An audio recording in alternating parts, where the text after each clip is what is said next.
Good morning, Coach. I was wondering your thoughts on the decision to move on from Josh Rosen. Look, at this time of year, every decision's tough. Let go of a player. At the end of the day, Josh, he worked hard. He competed. He did everything we asked. But at the end of the day, we just felt like moving on was the best thing for the Miami Dolphins. Cam? What do you think, went wrong with Josh's tenure in Miami where it didn't work out? Look, like I just, mentioned to Adam, it's a hardworking kid. He competed. I think he fought through. Last year was a difficult year for him. Being up, coming down. He fought through it. He came back. He competed this training camp. Like, I don't have any, bad things to say about him. It just, this didn't work out, and we felt like it was best for us to move on.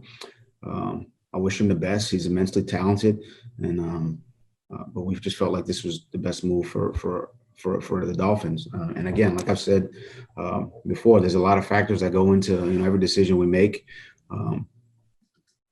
They're long conversations. They involve a lot of different circumstances, and we just feel like we try to make the best decision for the team right now, and this is what we felt about. That's how we felt about this situation. Joe Shad. Well, obviously, this is a unique year with the COVID-19 situation. Some folks might say, well, why not keep around a talented third quarterback, considering there's always a risk of injury or this year virus? What about that? Again, we talked about a myriad of circumstances, situations, that being one of them.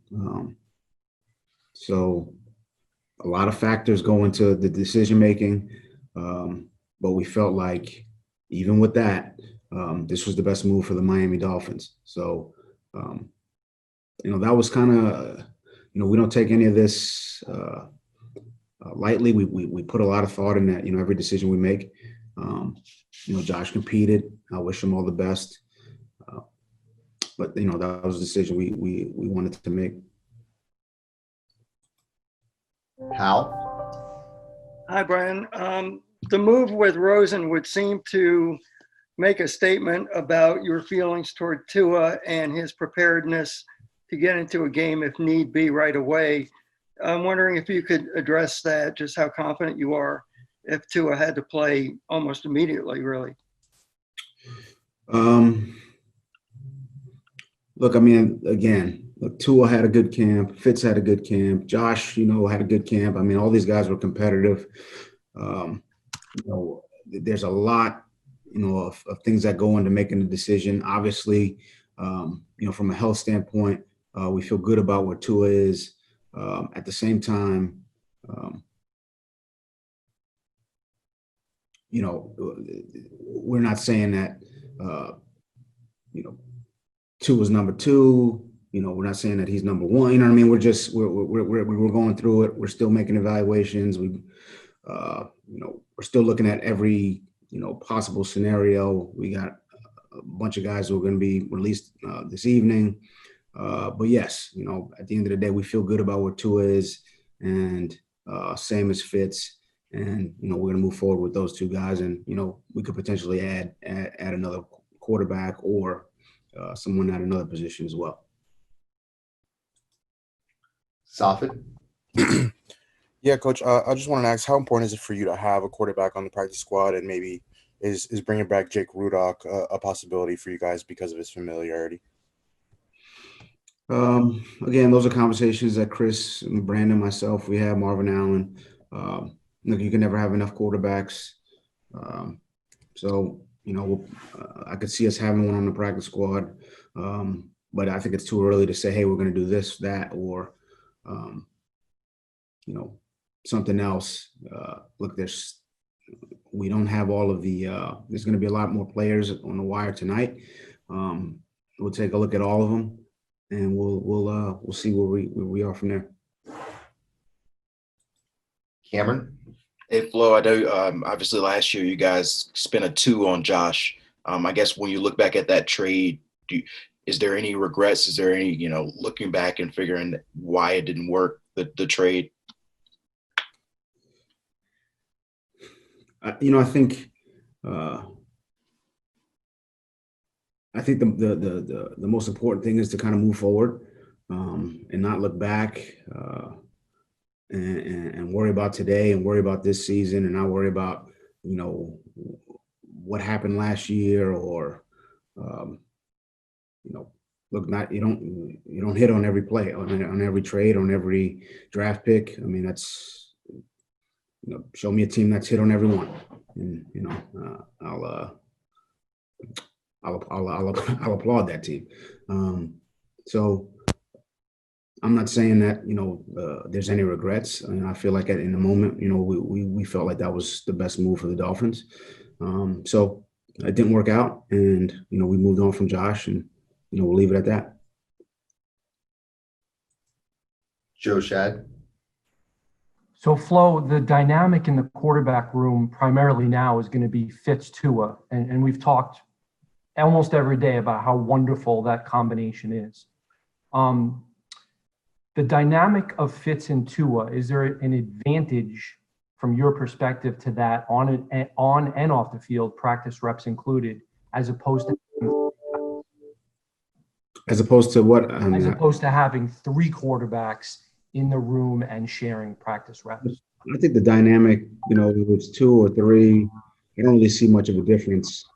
I don't think there'd be much of a difference as far as, what that dynamic would look like. I mean, Fitz is Fitz, Tua is Tua, and whoever the third guy is, whatever kind of personality that person brings, I think it would fit in, with those 2 specifically. To include Josh. I mean, there was a good dynamic when Josh was in the room as well. So, what we do next, from a quarterback standpoint, is yet to be determined. We've made no decisions. We brought Jake in for a workout, and look, there's still going to be a lot of transactions. There's a lot of transactions left to be made throughout the league. We'll take a look and do our due diligence on players at all positions. I know we're focused and locked in on the quarterback right now, but there's 52 other, or I should say 51 other players on the roster, and that makes up a team, not just one position. But I understand it's a very vital position, and I understand all the questions on it. But at the same time, it's a team game. We need 53 guys who can help the team win, and that's kind of the type of team we're trying to build. Safid, to that point, I guess, are you guys prepared to play Tua a little bit earlier than you anticipated, or than you may perhaps want to?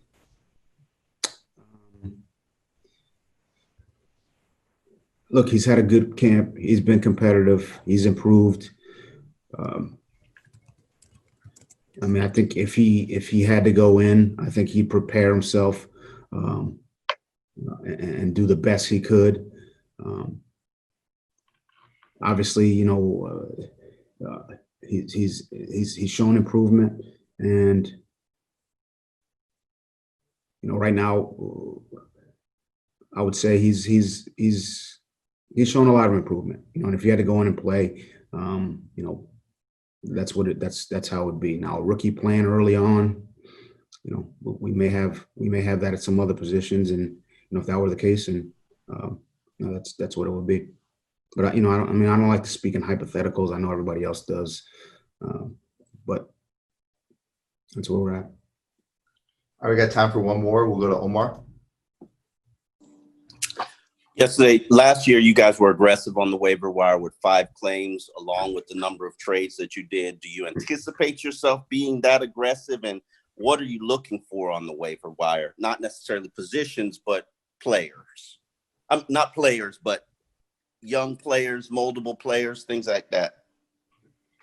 Well, that's yet to be determined as well. We've got to see what's out there. if there's a player that we or players that we feel help us or improve our roster, we'll have conversations about it and potentially put claims in. And but that's tonight's going to be a long night from that standpoint across the league. I think every team's going to be checking the wire, watching film, and I think each team, to include us, is going to try to improve their team as much as they can. Tonight, and I've said there's probably going to be transactions over the next few weeks with teams making moves and trying to improve their team, and we're no different from that standpoint.